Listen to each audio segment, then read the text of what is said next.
윤석열이 침공했고 윤석열이 창궐했고 역대급 상황에서 출발한다 이렇게 보시면 되겠습니다. 심각하네. 지금 3년째 윤석열 정부가 말아먹은 게 세수 결손이거든요. 예. 세금이 덜 들어와요. 그래서 2023년에 마이너스 56조 정도 덜 들어왔고요. 24년에 마이너스 30조 정도 덜 들어왔는데요. 올해 그 수준보다 더 안 좋을 것으로 현재 전망이 되고 있습니다. 내수, 수출, 재정 최악의 상황이다. 여기서 이재명 정부는 시작한다. 역대 대통령 중에서 네. 취임하는 날 오른 코스피가 오른 건 2명밖에 없어요. 이재명 때 집 나간 외국인들이 10개월 만에 1조 이상 매수세로 돌아왔어요. 그래요. 그러니까 불황과의 전쟁이다. 이 불황 끝내겠다. 근데 우리 사회에서 이 양비론이라고 하는 것이 언제부터 유행했냐면 양비론은 일단 건방지네. 자기가 심판권을 가지고 있는데 무능하고 지적으로는 무능하고 게을러서 다 들어볼 수 없는 사람들이 주장하는 거예요. 건방지고 무능한 거야 양비로는. 양비론은 바로 우리 사회가 견제해야 될 시비선악의 기준을 없애버려요. 없애면서 사람들의 의식 안에서 시비선악에 대한 고민 자체를 무력화시켜버려요. 이익이 눈앞에 보이면 옳고 그름에 대한 판단을 잊어버린다. 흔히 말해 이제 출근도 안 하던 대통령을 보다가 퇴근을 안 하는 대통령을 보는 시절이 된 것 같습니다. 그 말인즉슨 이 책상 앞에 앉아가지고 열심히 일하는 것도 있지만 퇴근해서도 이재명 대통령 특성상 계속 핸드폰을 보고 계십니다. 과거 성남시장부터 몸에 밴 방식입니다. 이 대통령은 과거 성남시장 당시 공무원들의 즉각적인 민원 처리 실적을 승진에 반영했고 경기지사 때도 적극적인 정책 제안 여부를 공무원들의 인사고과에 반영하기도 했습니다. 이 공무원을 어떻게 지휘하냐에 따라서 전혀 다른 결과가 나와요. 오로지 국민만을 위해서 쓴다 이런 생각을 해가지고 자세를 바꾸기 시작하면 1년 안에 전혀 다른 결과를 만들어낼 수가 있습니다. 회의에 참석한 재정당국자들은 빠짐없이 의견을 개진하며 대통령의 경제 운용 기조에 동의했고 구체적인 방안을 마련해 추후 보고키로 했습니다. 새 정부의 이제 가장 중요한 과제인 경제. 그게 지금 사실은 어디에 서 있고 어디로 갈 것인가, 시장을 어떻게 바라보고 있는가 이런 얘기를 좀 크게 아이트라인을 한번 잡아보려고 오늘 가져왔는데요. 좋은데요. 일단은 한국 경제의 현 주소. 그러니까 이재명 정부가 받아 아는 우리 경제의 현실. 한마디로 말씀드리면 절벽 위에서 시작한다. 저는 그런 말씀을 좀 드리고 싶어요. 일단은 그럼 도대체 어느 정도냐? IMF보다도 보다 어렵다 이런 얘기를 많이 하는데 실제입니다. 한국은행이 지난주에 발표한 2025년도 우리나라의 경제 성장률 전망치 0.8로 나왔습니다. 0.8. 1도 안 되죠. 근데 한국은행 스스로도 3개월 전에 불과 3개월 전에 1.5로 전망했었는데 반토막을 낸 거죠. 0.8. 그럼 0.8은 도대체 어느 정도인가 이제 늘 제가 말씀드립니다만 6.25 때, 그러니까 우리가 1보다 떨어진 적이 지금 5번밖에 없어요. 6.25 때는 보통 얘기를 안 합니다. 전쟁통이니까. 6.25를 갖다 대세요. 근데 6.25를 그럼 빼고 얘기할게요. 왜냐면 근데 웃기는 게 6.25 때가 0.6이에요. 근데 지금 0.8이라는 얘기입니다. 그러니까 근데 6.25는 뺄게요. 그러면 언제냐면 6.25네요. 그렇습니다. 윤석열에서 6.25가 발생한 거예요. 네, 80년 우리 오일 쇼크 기억하시죠? 그러니까 이건 에너지가 없는 셧다운되는 상황인데 그때 마이너스 1.6 했었고요. 98년도는 IMF 때는 우리나라에 달러가 없어서 진짜로 국가 부도가 난 겁니다. 그때 마이너스 5.1 한 적이 있고요. 그때 뭐 난리 났으니까. 그다음에 2009년에 세계 금융위기 때 이때는 전 세계 금융 시스템이 마비됐습니다. 이때 0.8.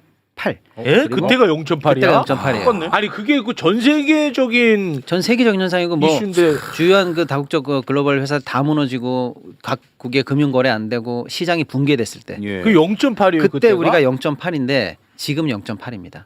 그 다음에 코로나 이건 진짜 인류가 겪은 적이 없었던 인류의 문제야. 인류의 문제 0.7 마이너스 0.7. 그러니까 우리나라가 1 밑으로 떨어진 거는 사실 저 때밖에 없어요. 그러니까 요렇게밖에? 재난, 환란, 팬데믹 이런 수준일 때만 우리가 1 밑으로 닿는데 지금 0.8을 떠안고 그 위에서 출범한다. 이 윤석열이 침공했고 윤석열이 창궐했고 윤대믹이죠, 윤대믹.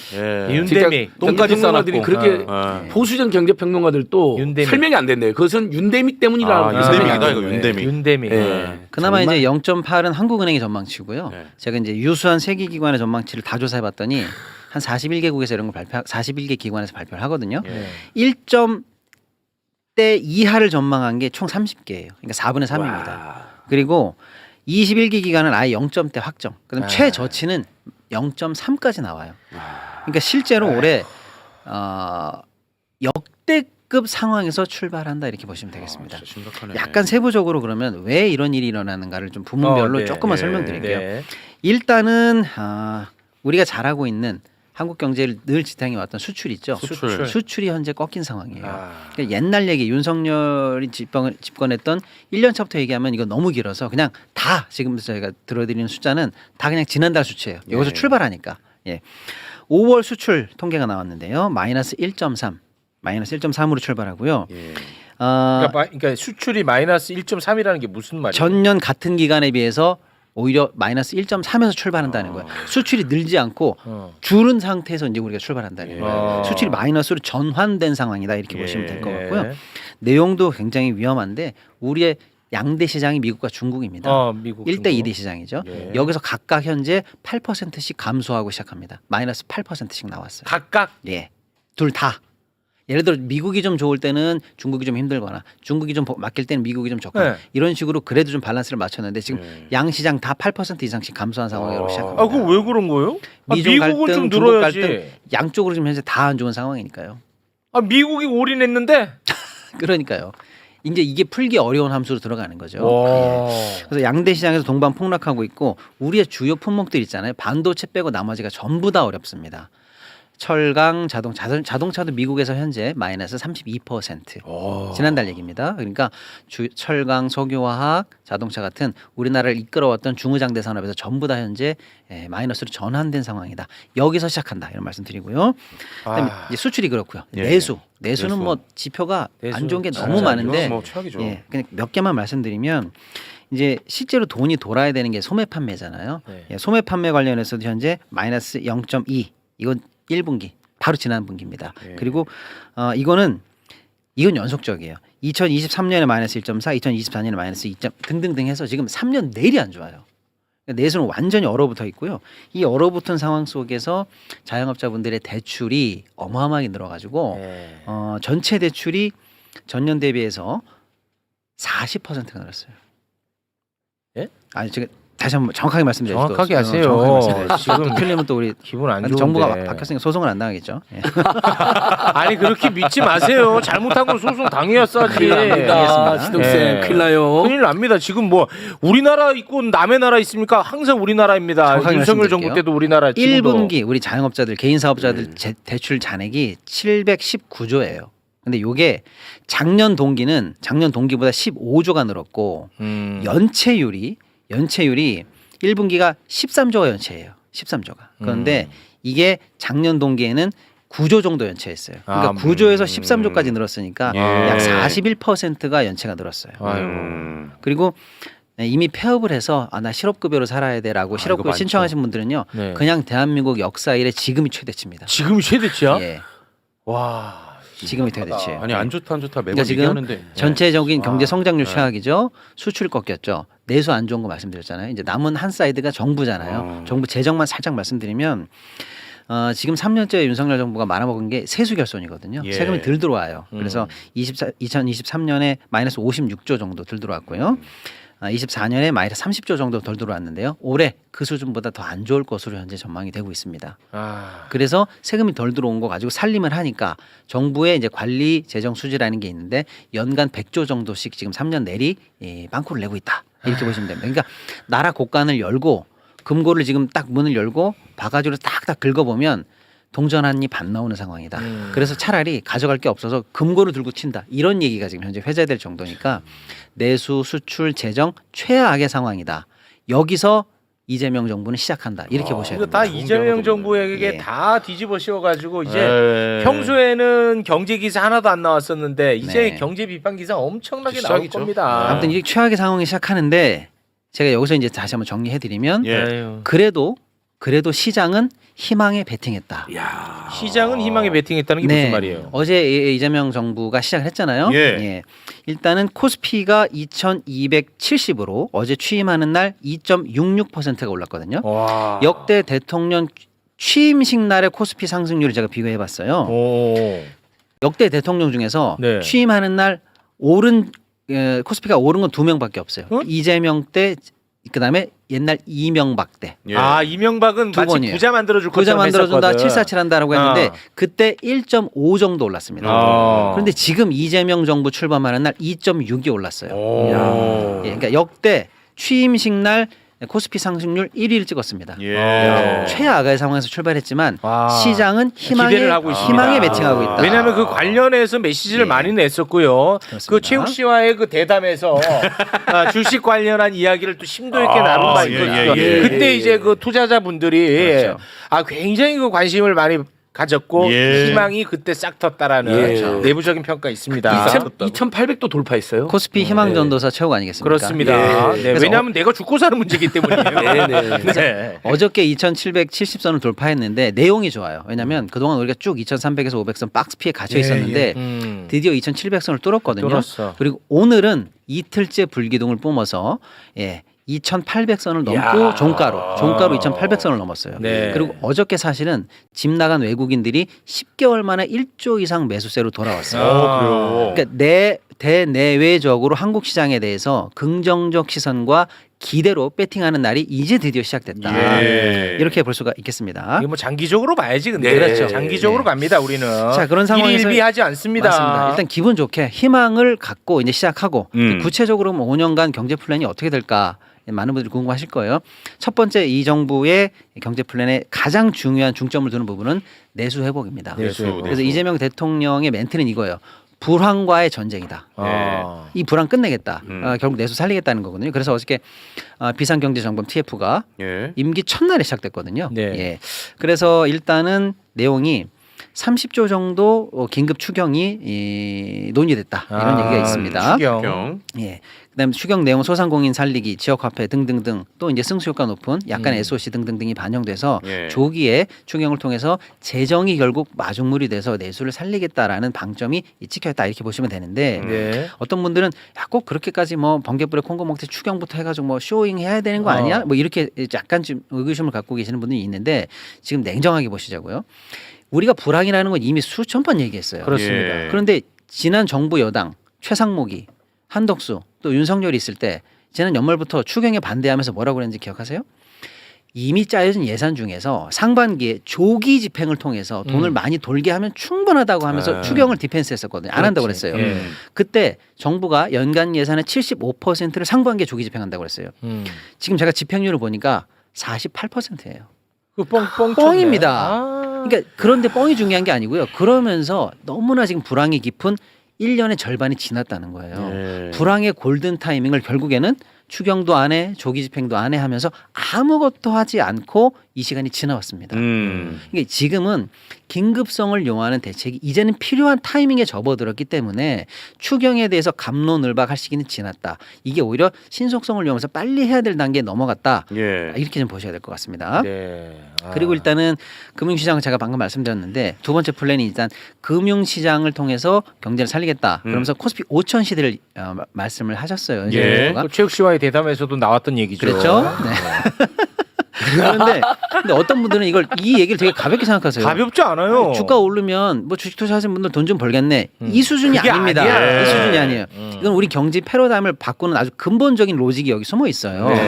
뭐냐면 일단은 우리 시장에 투자했던 우리 투자자분들의 48%가 지금 우리 시장을 떠났어요. 둘 중에 한 명이 우리 시장을 버렸다니까요. 아하. 그분들이 나갈 때 싸들고 나간 돈이 120에서 180조입니다. 이것만 돌아와도 어딥니까? 그렇죠. 즉 소를 잃었는데 외양간을 지금이라도 고쳐야 집 나간 소가 오고 그렇습니다. 밖에서 구경하던 외국인들도 돌아올 거 아닙니까? 그렇죠. 그래서 시장을 매력적으로 만드는 조치를 먼저 하겠다는 거예요. 네. 자, 그렇게 했을 때 주가가 정상적으로 부양이 될 수 있다. 자, 그러면 우리나라의 가장 또 근본적인 문제가 뭐냐면 자산 중에서 부동산이 너무 많아요. 맞아. 우리나라 부동산이 64% 정도로 추산이 됩니다. 자산 중에서요. 64. 기형적으로 편중돼 있죠. 와. 그리고 우리는 이제 금융 자산에 35가 들어가 있어요. 미국은요. 부동산 자산의 27, 금융 자산의 71이에요. 와. 반대죠. 바로 옆 나라 일본은 부동산 자산의 37, 금융 자산의 63. 보통 우리들의 다 2배씩 반대로 돼 있다고 보시면 돼요. 이걸 고쳐야 되는데 그러네. 결국 금융 시장을 정상화시키고 시장을 매력적으로 만들어야 우리가 부가 생겼을 때 이게 부동산으로 흘러가는 물길을 돌릴 수가 있어요. 그냥 하지 마세요 한다고 누가 안 합니까? 거기가 수익이 나는데 불패 신화가 있는데 그럼. 그렇기 때문에 구조적으로 자본시장을 성장시키지 않으면 부동산 망국론을 고칠 수가 없거든요. 네. 그래서 시장개혁 조치를 한다. 시장을 매력적으로 만든다. 그래서 부동산으로 가는 물줄기를 꺾는다. 그래서 자본시장을 부양하면 어떻게 되느냐. 당연히 주가가 올라가니까 투자하신 분들은 수익을 보니까 좋죠. 자산 형성 도움 되죠. 네. 하지만 여기서 2차적인 현상이 나타나는 게 뭐냐. 네. 자금 조달 기능을 회복합니다. 어. 자본시장. 그러면 예. 지금 스타트업이라든지 창업하는 쪽이라든지 벤처라든지 아, 지금 다 죽었거든요. 그렇죠. 동안에. 네. 다시 이제 투자가 들어가고 그렇습니다. 살아나게 되는 겁니다. 이 금융이 돌면 창업 네. 생태계가 이제 열립니다. 그렇습니다. 그리고 대기업은 여유롭나? 전혀 그렇지 않아요. 지금 대기업들은 아까 미중 불황 때문에 치킨 게임에 들어갔거든요. 큰 사업들이 지금 돈으로 버티는 치킨 게임 국면에 들어갔어요. 중국 같은 경우도 지금 중요한 회사들이요. 하루에 몇 조 단위씩 유상 증장을 통해서 자금 조달하고 있어요. 예. 우리 시장에서 그거 조달 가능할까요? 안 돼요, 지금. 많아봐야 1, 2조 겨우 조달한다 만다 하는 수준이거든요. 자본시장이 활성화됐을 때 우리 대기업도 여기서 버틸 수가 있는 겁니다. 이게 결국 우리 산업을 이끌고 부의 지도를 바꾸고 경제를 성장으로 이끄는 중요한 로직이기 때문에 그렇습니다. 그래서 주가 지수 5천 시대를 얘기한 거예요. 예. 그 하위 플랜이 그러니까 너무나 이제 주목이 되잖아요. 그래서 상법 개정을 얘기합니다. 네. 상법 개정은 뭐냐?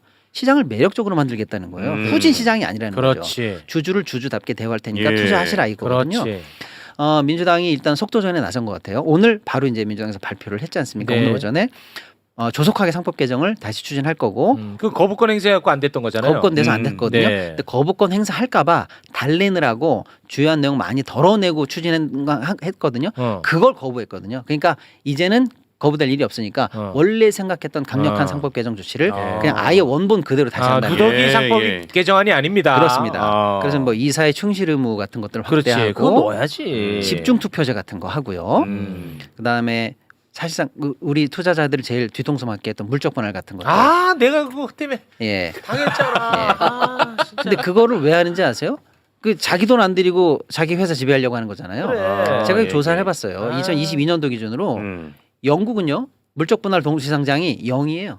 미국은요 0.8. 그때 우리나라는요 8.2. 왜 우린 이런 줄 아세요? 물적 분할 해도 제재가 없어요. 근데 영국은 왜 안 할까요? 외국은 왜 안 하냐면 물적 분할 하고 싶어? 그러면 구주 기존 주식들한테 신주 인수권 줘. 그럼 결국 자기도 투자해야 되거든요.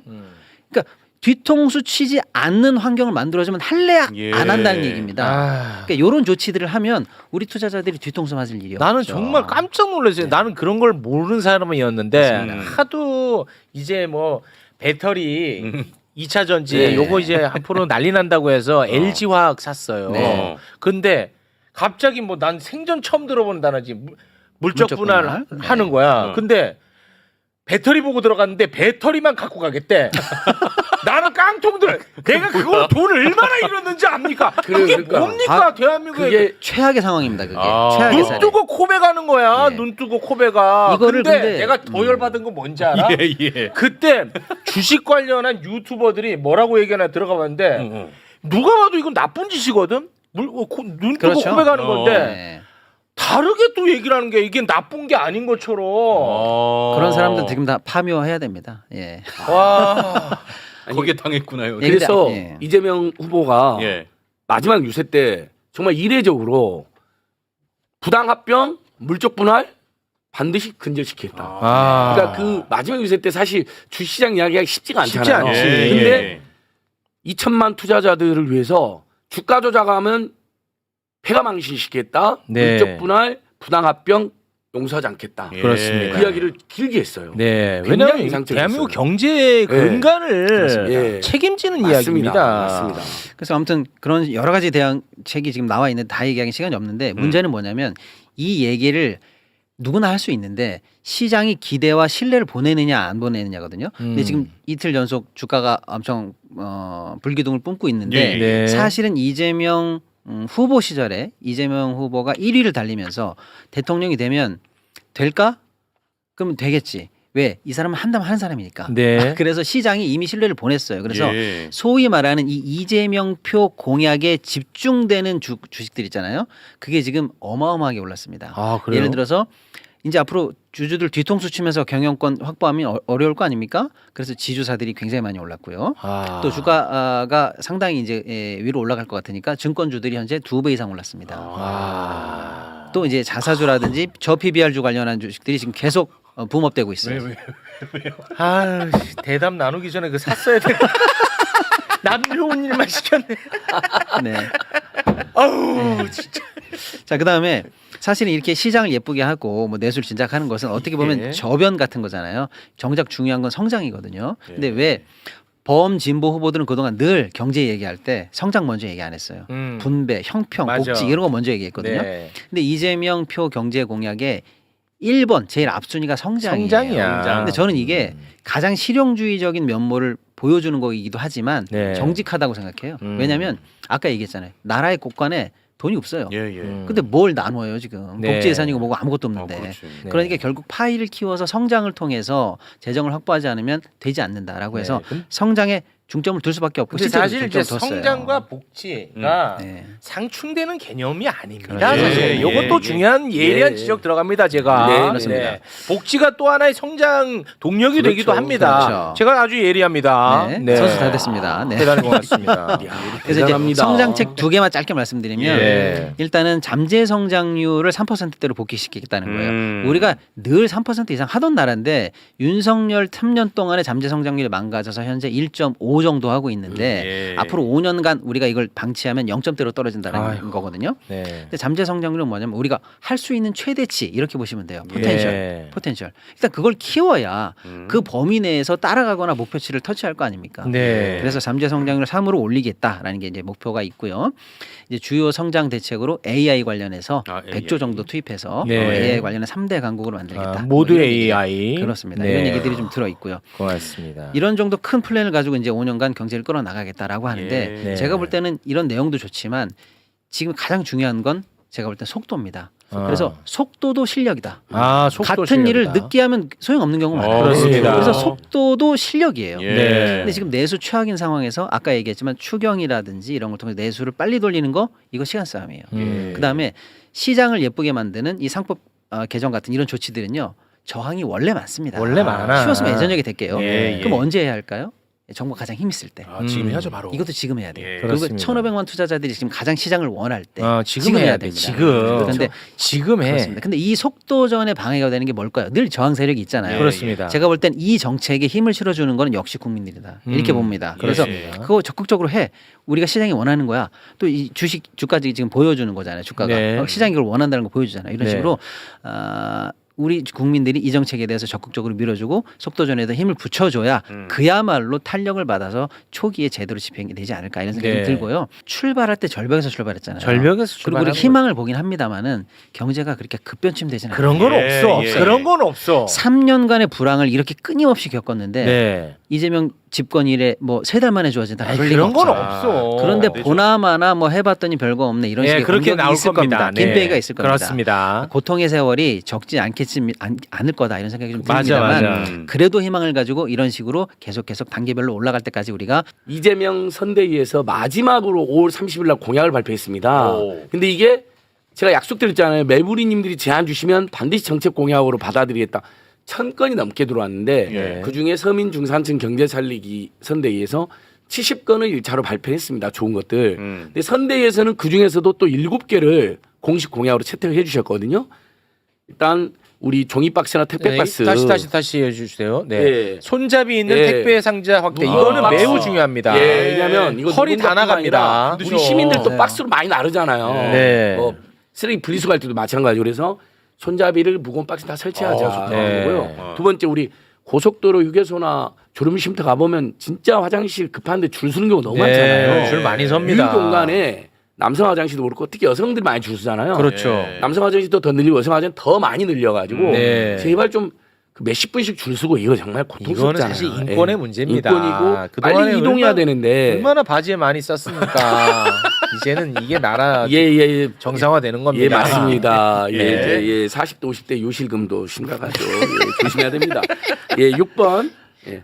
그다음에 65세 이상 어르신들은 12,100원 기초연금만 하위소득 70% 어르신들은 12,100원 통신비가 감면이 됩니다. 근데 이걸 통신 3사가 법에서 감면해주게 돼 있는데 안 가르쳐 줍니다. 신청해야만이 늘 그래요, 늘. 해주는. 아니 근데 보건복지부에 기초연금 받는 70% 노인 어르신 정보가 있잖아요. 네. 그냥 자동 감면해주면 되지 않습니까? 그렇죠. 그러니까 앞으로는 이제 복지나 민생대책은 가급적 자동으로 해주는 거를 해야 됩니다. 신청주가 아니라. 네. 그다음에 요 4번도 야 이거 3번은 진짜 기가 막힌 공약인데. 예, 4번도 매우 좋습니다. 4번 뭐죠? 이동통신비도 지금보다 더 인하하고요. 네. 특히 중저가 요금제에서 데이터 진짜 짜게 주잖아요. 네. 한 일주일이나 10일 지나면 다 네. 없어져갖고 속도 확 늦어지거든요. 네, 네. 제발 중저가 요금제에서도 데이터 4번은 뭐 이게 확대해라. 현실화될지 모르겠습니다만 3번은 이거는 의지만 있으면 될 것 같아요. 그럼요. 자동 적용. 장애인분들, 노인분들 예. 통신비 자동 감면 해달라는 거고요.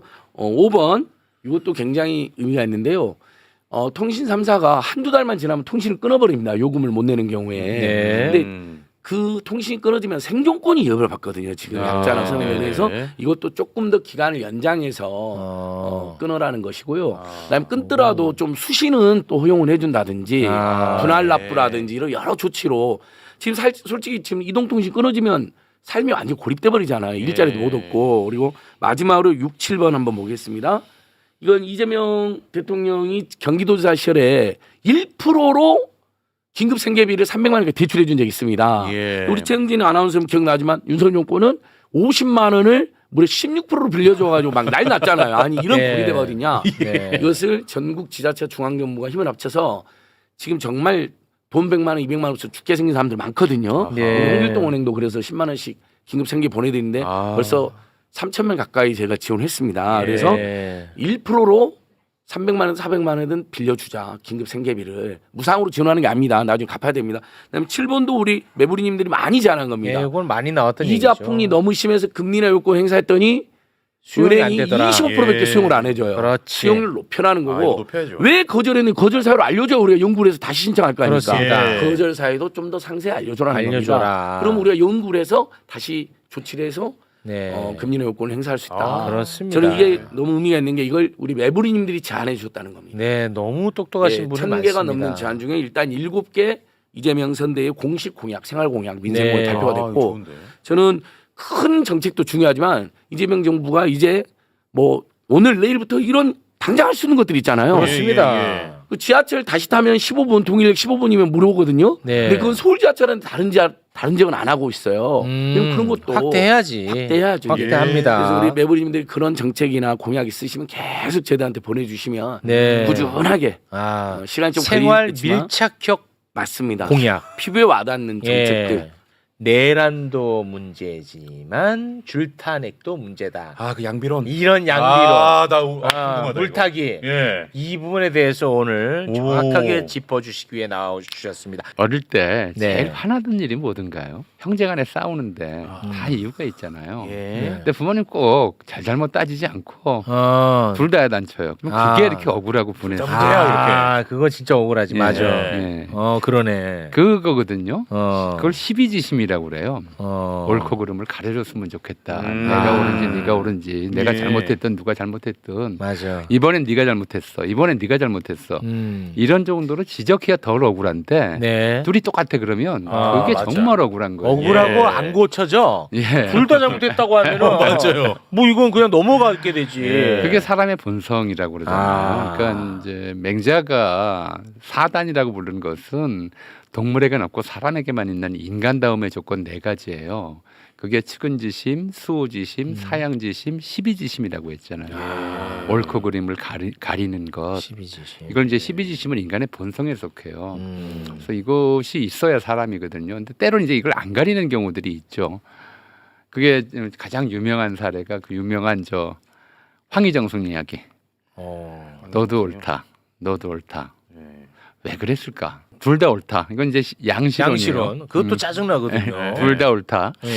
어떤 경우의 조건에서 이런 얘기가 나올까요? 이 인간 세상에서 벌어지는 시비 다툼을 법적으로 판결하는 걸 재판이라고 그래요. 판정하는 네. 걸. 근데 이 재판의 판은 옳고 그름, 판단. 유죄 무죄를 판단하는 거고 나누는 네. 거예요. 반반자에다 칼도자를 쓰잖아요. 아. 반으로 딱 나눠서 예. 이게 유죄냐 무죄냐를 가리는 걸 재판이라고 하고요. 죄는 재봉, 재단할 때 옷감을 마름질한다고 그러죠. 네. 사이즈에 맞게 큰 잘못은 크게 벌하고 이제 작은 잘못은 작게 벌하고 아. 이 사이즈가 있어야지 재판이 돼요. 아. 그죠? 형량 없는 재판은 없잖아요. 유무죄만 그렇습니다. 가리는 재판이. 그리고 그러니까 언론이든 사회에서 우리가 하는 것들도 수많은 재판들을 일상적으로 하는 거예요. 누가 더 얼마나 잘못했는지, 누구 잘못이 더 큰지 이런 걸 따지는 것이 일상의 인간다움의 본성이거든요. 근데 그런 걸 안 따지게 만드는 것이 양비론이에요. 그러니까 정치적으로 이 양비론 문제는 이제 조선시대 같은 경우에는 이게 도학 정치라고 해서 학문에 기반한 정치를 추구했거든요.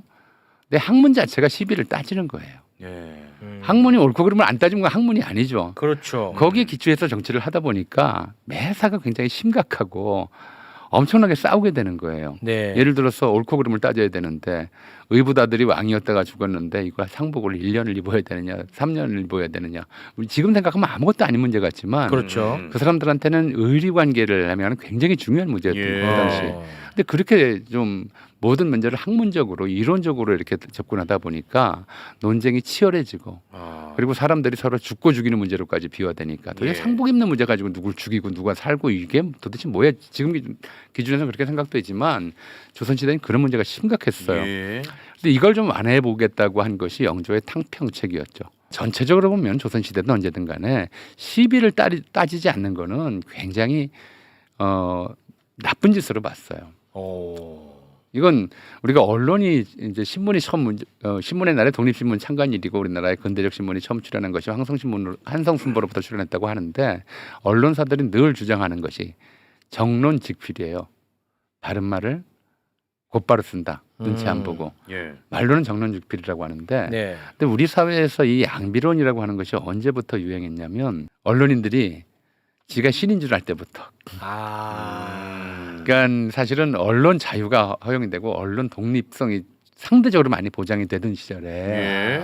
그때부터 마치 자기가 최종 그 판결자인 것처럼 심판자인 것처럼. 옳고 그름을 따지는 게 아니라 너도 틀렸고 너도 틀렸어라고 얘기하기 시작해요. 대략 김대중 정권 때부터 그런 일들이 건방진 나타나요. 입장이군요. 예. 양비론은. 양비론은 일단 건방진. 자기가 심판권을 가지고 있는데 무능하고 지적으로는 무능하고 게을러서 다 들어볼 수 없는 사람들이 주장하는 거예요. 그러니까 나 빼고는 다 틀린 거네. 그렇죠. 예. 나만 옳다도 나만 옳다는 거야, 이 아니고 자식. 나만 판정할 근거가 있다는 거예요. 근데 판정도 못해. 예. 못하니까 양비론이 되는 거예요. 그 능력도 안 돼. 예. 귀찮고. 그렇죠. 귀찮고. 건방지고 무능한 거야. 양비론은. 와, 그게 좋은데 이제 오늘. 그게 기본적인 이제 양비론적 그 언론 보도 태도. 이번에도 이제 그런 거죠. 그래서 이 사람들은 실제로 판은 해요. 판단은 해. 예. 판단해서 판은 하는데 죄를 못 해. 이게 어떤 문제가 생기냐면 그래서 예를 들어서 법인카드 78,000원 잘못 쓴 것이나 네. 뇌물로 무슨 다이아몬드 목걸이 명품 가방 수억 원 받은 거나 둘 다 잘못이야. 이런 식으로 얘기를 해버리는 거예요. 따지진 않는 거죠. 둘 다 똑같아. 내란을 일으켰던 자나 그리고 내란의 피해자가 될 뻔했던 사람들이나 둘이 똑같아. 둘 다 잘못한 거야. 이렇게 돼버리는 거죠. 그러니까 사람들한테 시비 분별을 못하게 만들어요. 그러네. 항상 이게 이번에 이제 언론 보도들을 보면 다 그래요. 그런 식으로 보도하는 애들이 굉장히 많아요. 많아요. 게다가 또 어떨 때는 그러질 않아. 마땅히 해야 되는데 이건 잘못이라고 지적해야 되는데 지적을 또 안 해. 어떤 거는 대표적인 게 바이든 날리면 그거 정말 기가 막힌 일이야. 기가 막힌 일이야. 아니 누가 봐도 바이든이지. 문맥으로 보나 상황으로 보나. 그럼. 근데 그거 날리면이라고 처음으로 그 힌트를 준 데가 어디냐면 동아일보였어요. 날리면 이제 바이든이 따져봐야 된다는 기사가 먼저 나고 김은혜의 날리면입니다라고 하는 얘기가 나오더라고요. 그랬나요? 제 기억엔 그랬어요. 그랬나? 그거는 확인을 해봐야 될 것 막 같은데요. 그런 형태의 이제 보도들이 막 나와요.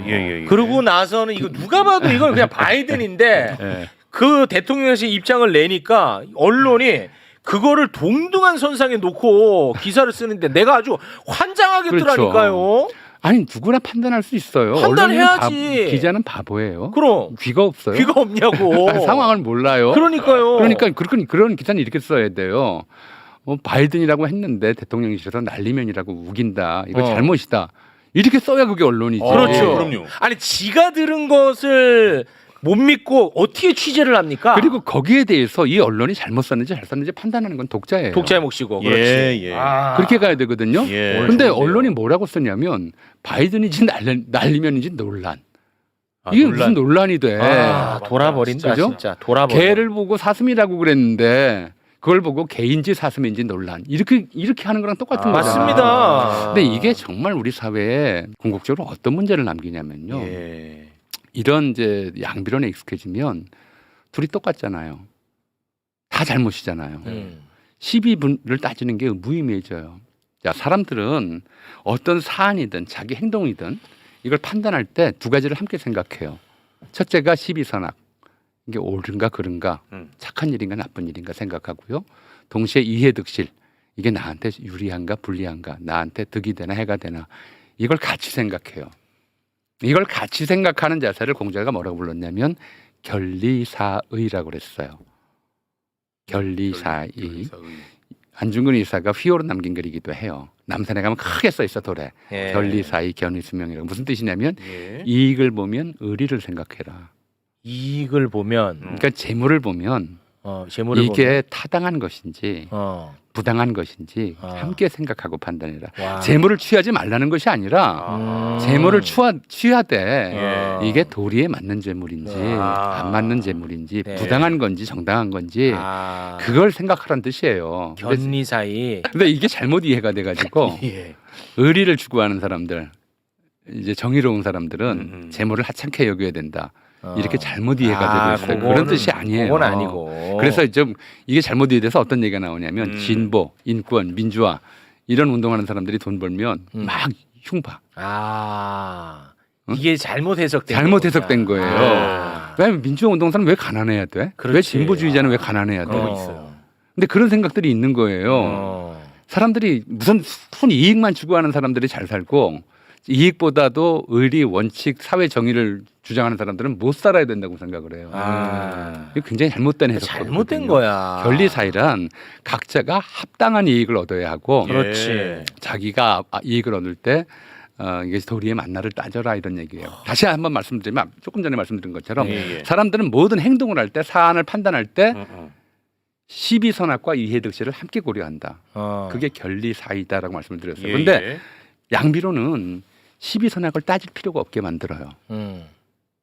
시비선악을 따질 이유가 없어요. 이렇게 되면 왜 다 나쁜데 다들 겉으로만 무슨 뭐 착한 척하고 사실 나쁜 놈들이고 이놈이나 저놈이나 다 똑같은데 그걸 왜 따져야 되나? 시비선악을 안 따지게 되면 뭐만 남냐면 이해득실을 따지는 시선만 남아요. 관념 자체가. 제가 뉴라이트가 인간의 이타심을 조롱하고 이기심에 충실한 그런 사조라고 말씀을 드렸잖아요. 이게 왜 파시즘하고 연결될 수 있냐면요. 지난번에 두 분 사회단체에 참 크게 기부하셨잖아. 매불쇼 기부했죠. 그러면 사람들은 보통 사람은 어떻게 생각하냐면 야, 참 사람들 좋은 사람들이다. 훌륭하다. 착한 사람들이다. 야, 저렇게 선심을 베풀 줄 아는구나. 이게 사람이야. 그렇게 해야 되는데 그렇지 않은 다 잊었어요 벌써 사람들. 그렇게 생각하는 게 맞아. 맞아. 근데 어떤 인간은 이렇게 해석을 해요. 최욱 이미지 관리하는데 돈 좀 썼네. 이렇게 생각해요. 이 행위조차도 그것도 그렇게 보더라고. 선의로 베푸는 행위조차도 그렇게 보더라고. 이게 선의로 인식이 안 돼 이 사람들한테는. 와 이거 좋은데요. 그런 사람도 진짜 있어요. 많더라고요. 이 사람들은 선의로 인식이 안 되고 왜냐하면 시비선악에 대한 기준점이 사라져 버렸기 때문에 이해득실만 따지는 거야. 저렇게 저 사람에 의해서 무슨 이익이 있지만 따지는 거야. 그래서 그렇게 되는구나. 야 좋다 오늘. 나 이해됐다. 그래서 저렇게 저 사람한테 이런 이익이 있겠구나라고 자기 마음대로 해석하는 거예요. 그래서 실제 커뮤니티에 저거 지 이미지 때문에 한다는 것도 있고 저것도 세금 털라고 저런다고 하는 애들도 있고 그렇게 엄청 많더라. 그러니까 이 관점으로만 해석하는 거지. 이해득실. 야 오늘 방송 계산으로만 해석이 되는 이거 거야. 양비론은 바로 우리 사회가 견제해야 될 시비선악의 기준을 없애버려요. 없애면서 사람들의 의식 안에서 시비선악에 대한 고민 자체를 무력화시켜버려요. 왜냐면은 이런 고민을 댓글 볼 때마다 무력화시키고. 왜 이렇게 생각하시지라고 늘 자기가 그러니까 한 적이 있었거든. 자기가 본인이 이타심이나 인간의 선함이나 인간의 이른바 남을 불쌍히 여기는 마음이나 이런 것들을 이해를 못해 본인 못해. 자체가. 왜냐 이해득실로만 판단하니까. 이해득실만 따지면 저게 저 사람한테 무슨 이익이 되느냐만 따지는 거야. 그러네. 그러니까 이 사람은 좋다. 사람이 아니라 계산 기능만 같은 계산기야. 계산 기능만 같은 초보적 AI가 돼 버리는 거예요. 양비론의 폐해가 양비론의 폐해가 양비론은 결국 그렇게 가. 그렇게 갈 수밖에 없다는 그렇게 갈 거지. 수밖에 없어요. 그러네. 이거나 저거나 똑같고 이 상황이나 저 상황이 다 똑같고 이렇게 생각이 되면 그러면 이제 시비선악을 따지는 게 무의미해지죠. 그러네. 우리 사회에서 옳은 일이 무엇인지, 옳은 판단이 무엇인지, 무엇이 좋은 일이고 무엇이 나쁜 일인지를 판단하는 게 아니라 늘 어떤 것이 나에게 이로운지, 어떤 것이 나에게 손해인지만 따지는 거예요. 그래서 남이 어떤 행동을 해도 자기 기준에서만 보이는 거야. 그런 사람들이 있어요. 그러니까 우리 사회가 양비론에 이렇게 빠지면서 제가 이 언론이 양비론을 본격적으로 유포하기 시작한 것이 언론이 정치 권력 위에 섰다고 스스로 느낄 때부터 밤의 대통령이란 말이 나올 때부터 그 전까지의 언론은 이를테면 정권의 눈치를 보는 언론이었단 말이에요. 그랬죠. 정권한테 대들었다가는 막 탄압당하고 기자들 네. 잡혀가고 광고 끊기고 이게 75년 상황이었거든요. 그때 언론은 이제 사실은 전복 기관지였지. 전두환 때도 마찬가지여서 보도 지침 베끼는 게 언론의 일이었잖아. 네. 거기 양비론이 어디 있어? 전두환 각하가 하는 일은 무조건 옳고, 그다음에 야당이 하는 일은 무조건 무조건 틀렸고 틀린 거고. 이렇게 써왔다고요. 네. 그랬다가 민주화가 되고 물론 언론인들도 일부 민주화 운동에 동참하긴 했어요. 그런데 민주화 언론 자유를 언론인들이 다 만든 게 아니잖아. 그렇죠. 시민들이 언론 자유를 만들었고 자유롭게 쓸 수 있게 그럼요. 됐어요. 예. 그러면 시민들의 입장에서 이게 옳은 일인지 그런 일인지 맞는 일인지 틀린 일인지 판단할 수 있는 자료를 줘야 되고 자기들도 거기에 대해서 써야 되잖아. 근데 갑자기 신이 된 것 같이 행동을 하는 거예요, 언론인들이. 내가 이 정치권 위에 서 있다. 정치는 언론보다 저질이다. 정치인들은 서로 자기가 잘났다고 싸우지만 사실은 둘 다 똑같은 놈들이다. 이런 식의 담론을 유포해 버린 거예요. 그러네. 언론들이. 그게 습관이 됐어요. 그게 근데 습관이 또 돼버려요. 자기들 습관이 되다 보니까 날리면이지 바이든인지 누구나 알 수 있는데도 날리면 바이든 논쟁이라고 쓰는 거예요. 습관이 돼버렸구나. 그리고 이제 이런 경우도 그런 거죠. 누구한테 욕먹기 싫으니까 한편으로는 네. 자기들이 지적으로 무능하고 게으르니까 내란이나 줄타내기나 똑같다. 그럼 왜 줄타내기나 똑같은 거는 줄 거부권 행사 정도에서 똑같다고 할 수가 있어. 그나마 그렇지. 그나마. 동일선상에서 어떻게 내란하고 그러려면. 줄타내고 예, 똑같아요. 그렇지. 전혀 다른 얘기거든. 어. 차원이 다른 문제인데 그렇지. 다 똑같이 만들어 놓고 예. 그 국민들한테 던지는 거지. 다 똑같아. 어. 시비선악 따질 필요가 없어. 누가 옳고 누가 그런 거 아니야. 그러면서 이제 자기 이익만을 생각하는 태도에 면죄부를 주는 거예요. 세상 사람들 다 전부 자기 이익만을 위해서 살아. 누군가 정의나 옳음이나 올바름이나 이런 거에 대해서 얘기하는 거 다 위선이야. 이렇게 이런 생각을 심어주는 거예요. 사회가 확산돼 버려요. 이렇게 확산되어 버리면 인간이 물질화돼 버리고 결국 그 물질화된 인간, 이해득실만 따질 줄 아는 인간들을 기반으로 힘을 얻는 게 파시즘이에요. 그게 파시즘이고. 이익을 주겠다는 거죠. 아니 누가 봐도 죄 없는 사람 죽이는 거는 죄잖아. 그렇지. 나쁜 나쁜 거지. 일이잖아요. 노상원 수첩에 적혀 있는 그 수많은 명단들이 무슨 법적으로 잘못 사용당할 죄를 지은 사람들이 아니잖아요. 그렇죠. 예. 근데 그 사람 죽여도 좋다고 생각하는 거야. 죽이는 게 타당하다고 생각하는 거고. 예. 그런 생각이 표현된 게 이번에 41%예요. 그렇게 하면 저것도 우리나라에 살아가기 힘들어요. 아니 힘들어도 사실은 그래요. 교수님, 그렇게까지 내가 너무 힘들어. 내란 자체가 네. 결국 그런 일로 규결되는 상황인데 그 세력들한테 표를 준단 말이에요. 왜냐하면 그렇게 생각하는 거죠. 똑같다. 그럼 양쪽 다 똑같으니까 이건 자기가 투표는 심판행위지. 기대행위인 동시에 심판행위도 해요. 근데 심판자인데 이걸 못해 재판을. 누가 얼만큼 잘못했는지를 따지지를 못하고 둘이 똑같다고 생각을 하는 거예요. 그러니까 뭘 선택해도 잘못이 아니야. 그리고 그렇게 선택하는 것이 내 이익에 맞느냐만 따져. 이제 우리 사회가 그런 방향으로 지난 20, 30년 특히 이제 2004년 뉴라이트가 이제 본격 출연하고 그런 담론들 이제 그런 담론들이에요. 저는 이제 2004년 무렵에 우리 사회를 그때부터 우리 사회를 본격적으로 바꾼 신호탄이라고 생각을 하는데 TV 광고. 그해 이명박 당선되던 해 겨울 내내 좀 TV에 나왔던 광고가 부자 여러 되세요. 번 부자 되세요. 부자 되세요. 부자 되세요. 부자 되세요. 예. 그 다음에 이제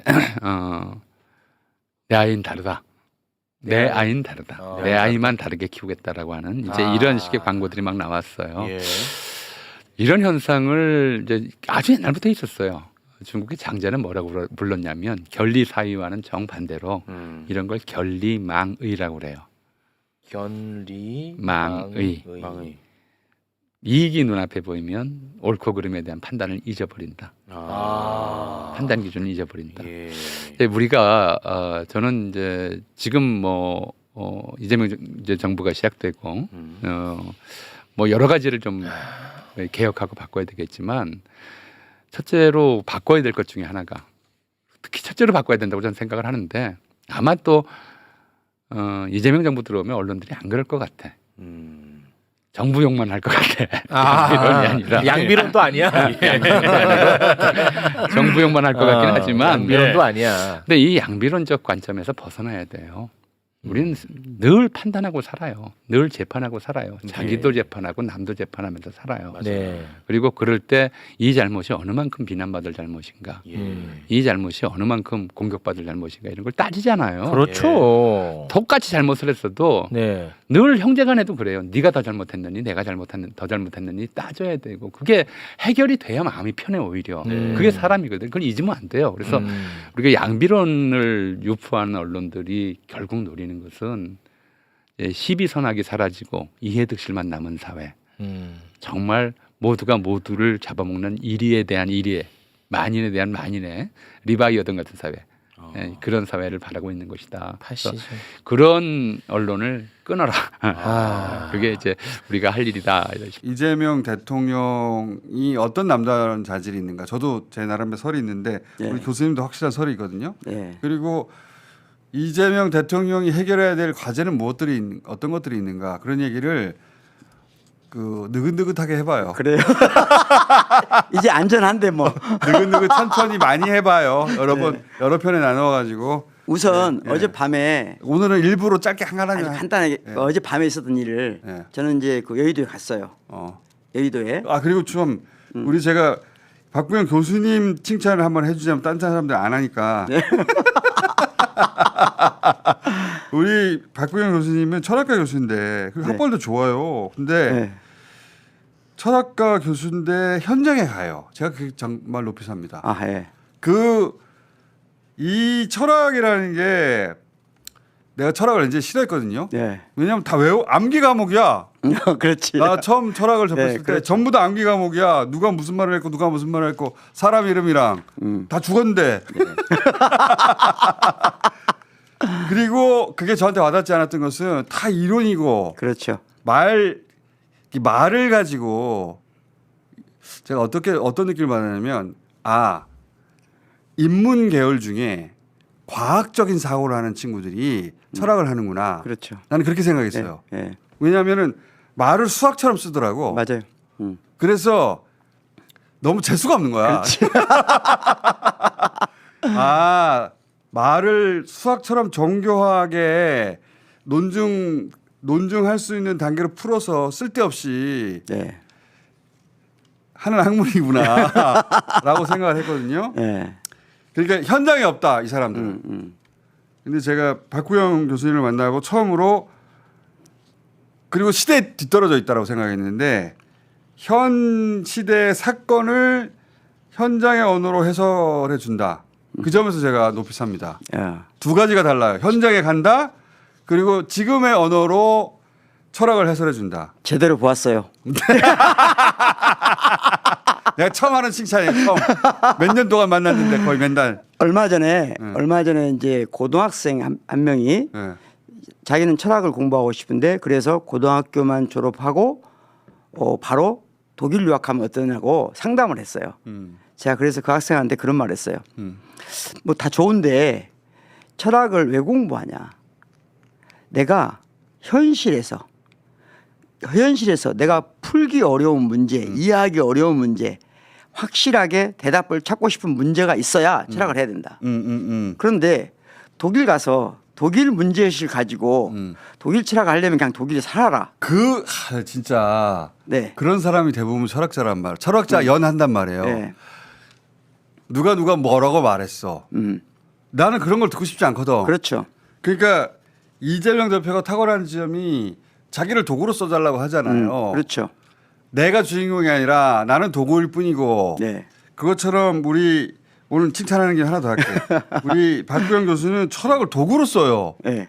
철학 그 자체가 목적이 아니라 그렇죠. 대부분의 철학자가 철학 그 자체가 목적인 거냐 거기에 지성의 모든 것이 담긴 것 마냥 하는데 그게 아니라 우리 박구영 교수는 철학은 현실을 해설할 도구일 뿐이다. 그렇죠. 갖다 쓰는 거예요. 그렇죠. 그 점이 내가 네. 높이 평가하는 점입니다. 오늘 그러니까 우리가 너무 많이 평가한 것 같아요. 칸트를 좋아하고 니체를 좋아하고 공자를 좋아해서 철학하면 안 된다. 그렇지. 내가 이 문제를 풀려다 보니까 칸트를 쓸 수도 있고 헤겔을 쓸 수 있고 니체를 쓸 수 있는 거다. 먼저 그 방식의 사고를 한 사람들을 갖다 쓰는 거 아니에요? 그렇죠. 그리고 그걸 그대로 쓰면 안 돼요. 그렇지. 네, 하여튼 그런 그래서 그 관점- 사람들은 그런 공부를 한 사람들 있잖아요. 네. 니체 공부했어. 그런 사람들은 니체 틀렸다고 하잖아요. 네. 자기가 틀렸다고 말하는 줄 알아. 그렇죠. 네가 니체냐고. 그런 사람 만났어요? 아니, 그런 사람들이 있어요 보면. 많아요. 네. 그래서 이 사람들하고 상종하면 안 되겠다. 네가 니체냐고. 네. 왜 네가 화를 내? 어제 그 밤에 자, 이제 거기 현장에 갔다가 갔더니 가서 이제 다 그 이재명 대표 마지막 오늘 때 또 빌딩을 봤죠. 여의도에. 이 마지막 순간까지 걱정인 거야. 나만 그런 게 아니고 몇 아직 사람- 당선증 안 받았는데 그렇죠. 네, 아직 안 받았으니까. 지금 유력 떠가지고 인사 왔는데 네. 혹시 그때도 총 맞을까봐. 그렇죠. 그렇게 우리가 간절했던 거예요. 그래서 맞아요. 빌딩을 이렇게 여기저기 보니까 있어. 이미 사람들이 다 있어요. 보이지 않는 데서 다 하고 있더라고요. 그래서 아니, 안심을 했는데 그러니까 제가 오늘 아침 노정면 의원 얘기 들으니까 그 실감 나는 게 그 왜 처음에 아파트에서 나오는 장면 있잖아요. 그렇죠. 나도 그때 자기가 너무 가슴이 졸렸다는 나도 거예요. 그랬어요. 저 때 나오다가 총 맞으면 어떡하냐. 그러니까. 우리가 그런 상태였어. 이거를 국민의힘 지지자들은 이해할 수가 없어요. 네. 우리가 어떤 상태였는지. 그리고 이제 그 이재명 대표 떠나고 애국가를 사절까지 부르는 거야. 남아가지고. 네, 사절까지. 그 사람들이 안 떠나고 부르는 거예요. 마음이 얼마나 간절했으면. 네, 애국가를 사절까지 부르는 거예요. 그리고 나서 이제 또 올 수가 없어서 술집에 들렸거든요. 재밌는 광경 두 가지인데 하나는 대부분의 사람들이 지금 민주당 지지자들일 거 아니에요. 근데 새벽 2시 반 정도 됐나? 손학규 분께서 귀한 분을 만나셨네. 다른 분들이 오서 앉아서 그 많은 사람들이 막 이재명 외치고 있는데 그 모니터 앞에서 앉아서 술을 드시더라고요. 그런데 내가 놀란 건 그분한테 놀란 게 아니고 사람들이 다 알았는데 전혀 노터치. 왜냐하면 지금 마음이 너무 관대하거든요. 그러니까 성숙했고 관대했다.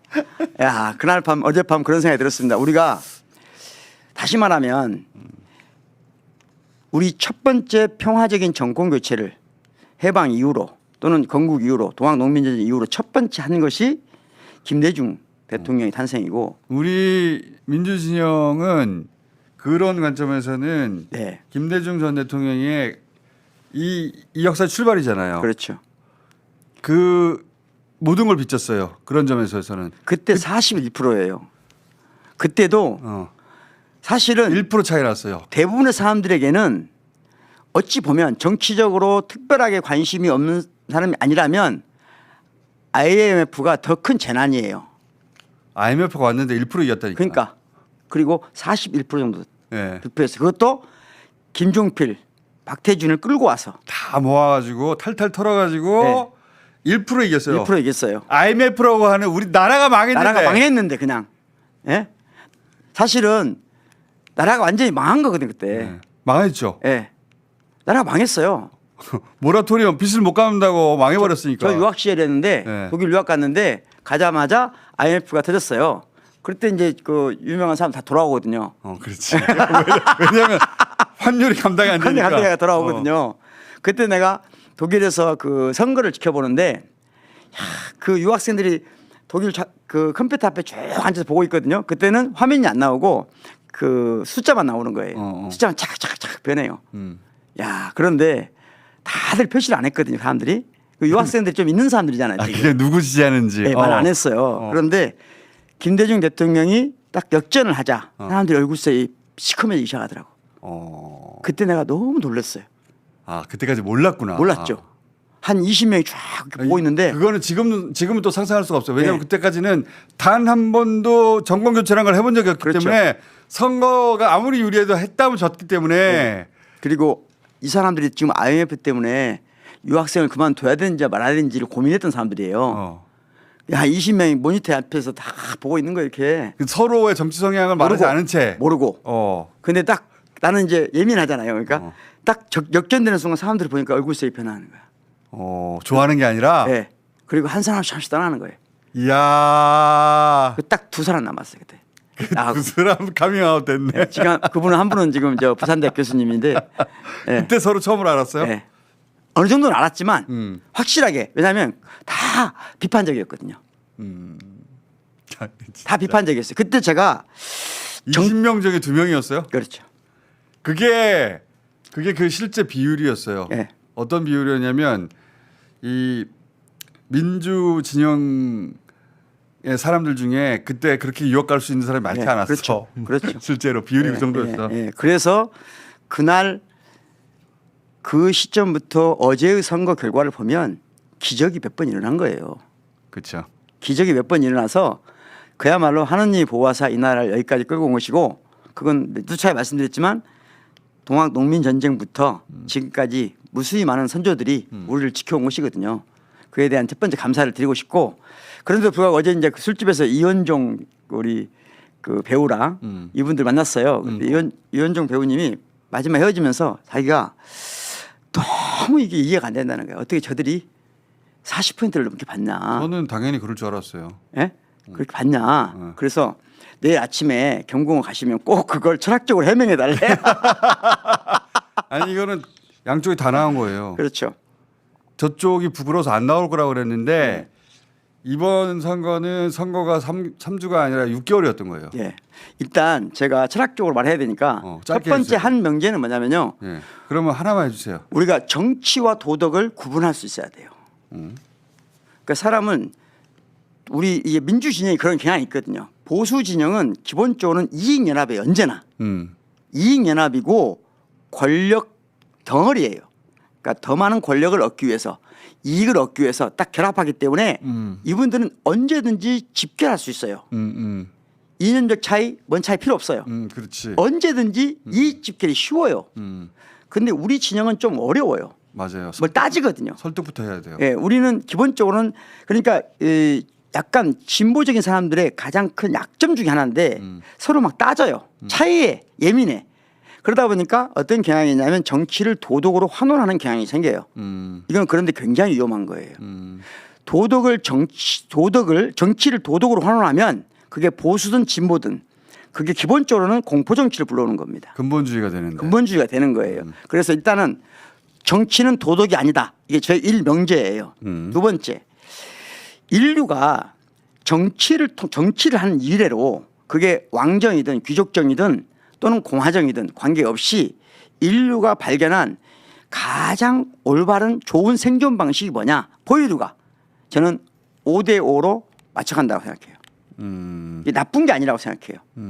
다시 말하면 한쪽 진영이 붕괴됐을 때 한쪽 진영이 완전하게 승리한 채로 쭉 가는 체계는 그 전체 공동체를 위험에 빠뜨려요. 유지되지 않아요. 그게 대표적인 게가 일본이에요.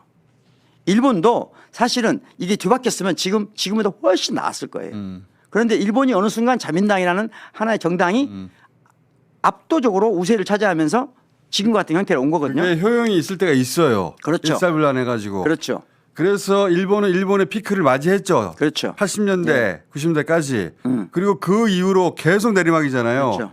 못 올라갑니다. 그렇죠. 왜냐하면 일본은 같은 시스템으로 네. 지금까지 계속 굴러가고 앞으로도 그럴 거거든요. 그러니까 동질성이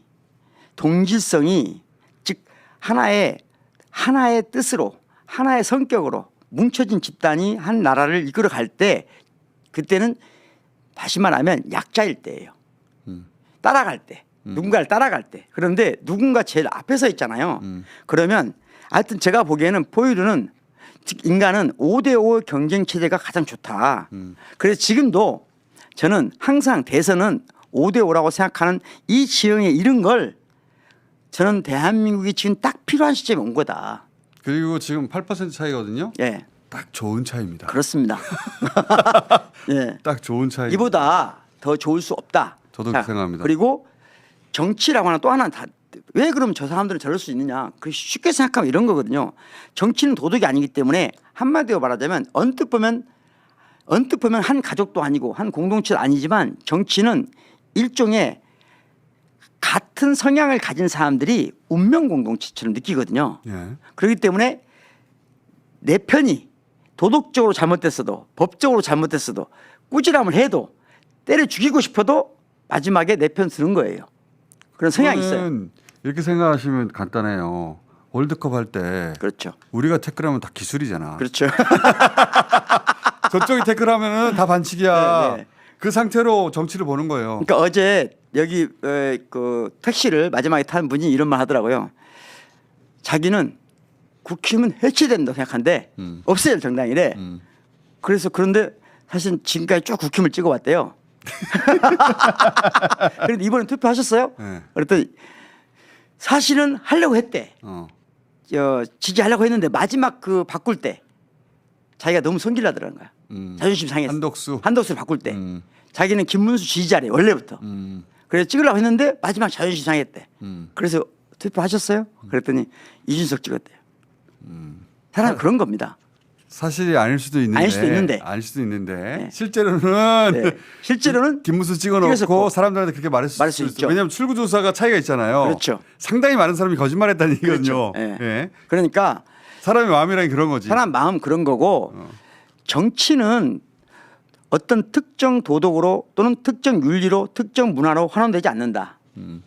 그렇기 때문에 마음을 느긋하게 잡고 이제부터 그야말로 대한민국이 이재명 대통령과 함께 그야말로 이제 더 나은 세계로 가는 가장 좋은 결과다. 출발점이다. 전 출발점 아주 좋다고 생각합니다. 예, 우리 이제 기록도 다 없어졌고 다 망가뜨렸고 윤석열이 하도 다 없애버려가지고 없애가지고 뭐 예. 비교할 것도 없어요. 그렇죠.